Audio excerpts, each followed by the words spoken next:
যে স্বামী কষ্ট করে বিদেশ রক্ত পানি করে টাকা কামাই করছে, আহা বেচারা, সুখ বলতে আহ্লাদ বলতে কিছুই নাই, নিষ্প্রাণ এক জিন্দিগি, প্রবাসের জিন্দিগি। স্ত্রী যার পাশে নাই, ছেলে মেয়ে যার পাশে নাই, মা যার পাশে নাই, সে আদর পাবে কার থেকে বলেন না? সে আদর কি মেশিন? মেশিন দিয়ে আদর?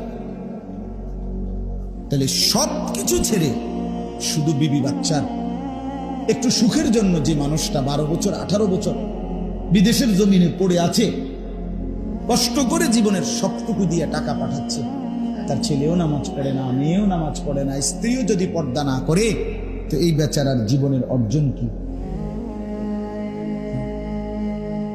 দুনিয়ারও কোনো সুখ মিলল না তোমার, আখিরাতও মিলল না, তোমার অর্জনটা কি ভাইয়া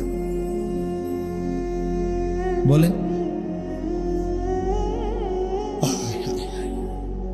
আল্লাহ আমাদেরকে মাফ করে চলেন না। এই জন্য বললাম আপনাদের মধ্যে এটা ভাবেন, আপনারা ইনসাফের সাথে, মাঝবয়সী মুরব্বী অনেক আছেন, আপনারাও ভাবেন চাচা শেষ হায়াতটা কেমনে কাটাইতেছে, এত বছর বয়স এখনো বিড়ি খান, লজ্জা লাগে না? কখন ছাড়বেন?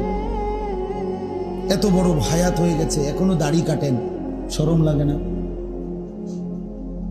আপনি কবরে যাবেন না, আপনি কি বলবেন মুনকার নাকির ফেরেশতাকে? হ্যাঁ, হাসরের ময়দানে কি বলবেন? সুম্মা লা তুসআলুন্না ইয়াওমাইদিন আনিন নাঈম। রব্বুল আলামিন বলেন, আমি হাসরের ময়দানে বান্দা আমার প্রত্যেকটি নিয়ামত সম্পর্কে একটি একটি করে জিজ্ঞেস করব। রব্বুল আলামিন বলে, এই চোখে আমি বান্দা তোমাকে তুই দেখবার মতো শক্তি দিয়েছিলাম 40 বছর, এই চোখের হক কি আদায় করেছো বলো? হাতের কি হক আদায় করেছো বলো বান্দা? আল্লাহ কোরআনে বলেন, হাত্তা ইদা মা জাউহা। এই মাশাআল্লাহ, এক ছেলে মোবাইল ছবি তুলে যায়, আরেকজনে তারে টাকা দিয়ে সরাই দিছে যে মাইরে লাগবে ওনঠাই। মাশাআল্লাহ মাশাআল্লাহ, যে ভাই এইটুকু খেদমত করলে আল্লাহ তোমারে বরকত দান করে, সে বিষয়টা বুঝছে যে না অবস্থা খুব বেতাল,